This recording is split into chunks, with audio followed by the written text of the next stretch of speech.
The deck chairs have been rearranged, but the Titanic is still steaming towards the iceberg. And perhaps the most remarkable thing about the Rwanda scheme is its origin story. Cast your mind back to April 2022, Madam Deputy Speaker. Boris Johnson was Prime Minister, but he was in the eye of the Partygate storm.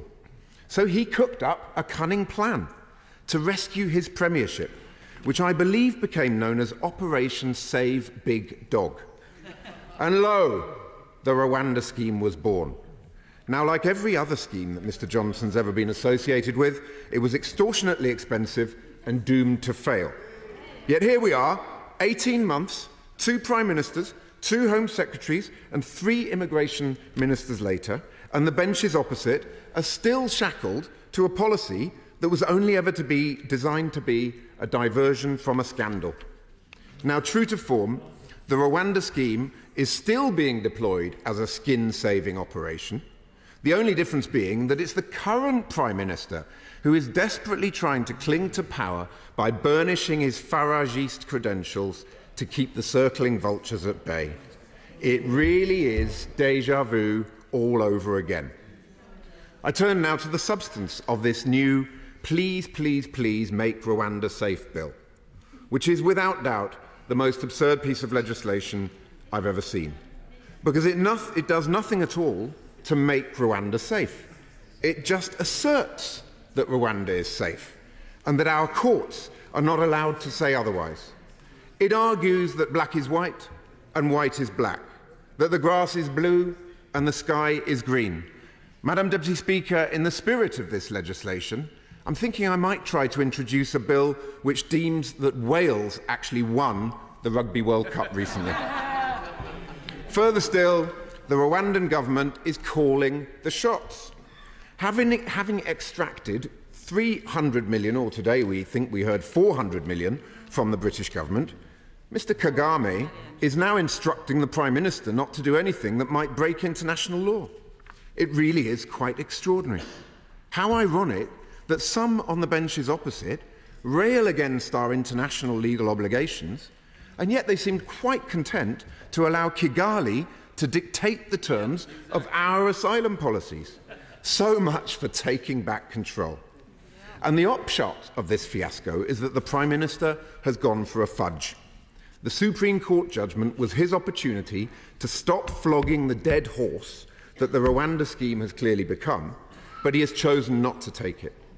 And he is not also prepared to go with the full-fat option that some on the benches opposite are urging him to adopt. So inevitably, his semi-skimmed formula satisfies nobody because, as everybody, from this side of the House to even the former Home Secretary have said, it is destined to fail, both legally and in operational terms. The fundamental contradictions at the heart of this bill are also quite astonishing. First, the Home Secretary told us from that dispatch box last week that the bill complies with international law. But the very first page of the bill confirms that he's actually not sure that it does. Second, the bill says that Rwanda is safe for refugees, but then also states that the government might need to offer refuge to asylum seekers from, checks notes, Rwanda. Third, it's meant to be about stopping what the government calls illegal migrants from seeking sanctuary in the UK. But if one of these asylum seekers commits a crime in Rwanda, then that person can be sent back to, checks notes again, the UK. Never mind Operation Save Big Dog, Madam Deputy Speaker, this bill is Operation Dog's Breakfast. But the Rwanda scheme is not only unlawful, it is also unaffordable and unworkable. Firstly, let's give credit where credit is due. The Rwandan government has played a blinder on this one, and they're laughing all the way to the bank. They really did see this Prime Minister coming. I mean, £400 million for absolutely nothing in return, no questions asked, really is a sweet deal. Although never let it be said that the party opposite has failed to get any flights off to Rwanda, because they absolutely have. They have proudly flown not 1, not 2, but 3 Home Secretaries to Kigali, So I guess you could say that so far it's £130 million per Home Secretary, which I'm sure the British people will see as an excellent use of their taxpayers' money. Be told by the benches opposite that the Rwanda scheme will act as a deterrent. But that claim simply does not stand up to scrutiny, because Rwanda can take less than 1% of the asylum seekers who cross the channel in small boats. And when you're dealing with people who have already risked life and limb to get as far as northern France, it is inconceivable that they will be deterred by a 1% risk of anything. The Labour Party has therefore been steadfast in our opposition to this madness from the very outset. We on these benches are absolutely committed to stopping the Tory boat's chaos, but we will never vote for a madcap gimmick that is unaffordable, unworkable and unlawful.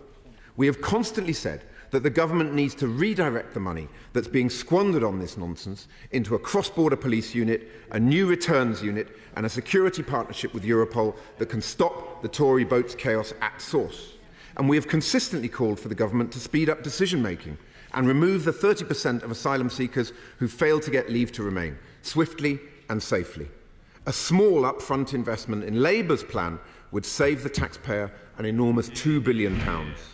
Our reason, Deputy Speaker, the Conservative Party is no longer a serious party at all. It's a rabble, an alphabet soup of factions and cabals. The former Home Secretary is constantly on manoeuvres, and the former Immigration Minister is firing broadsides on a daily basis. And we have a Prime Minister who is so desperate to save his own skin that he apparently invited an outfit called the New Conservatives to number 10 for breakfast this morning. But, Madam Deputy Speaker, the reality is that the Prime Minister wasn't actually at the table at all. He was on the menu, consumed by the warring factions in his party, devoured by his own weakness and lack of judgment. Madam Deputy Speaker, our country simply cannot afford more of this chaos. We're in the midst of a cost of living crisis, and our public services are crumbling. But we have a Conservative Party that is at war with itself and completely incapable of governing. But the good news is that the Prime Minister does have a way out of this mess, Madam Deputy Speaker. He can call a general election so that voters across this country can kick him and his shambolic administration out of office and finally give our country the leadership that it needs and deserves. Thank you.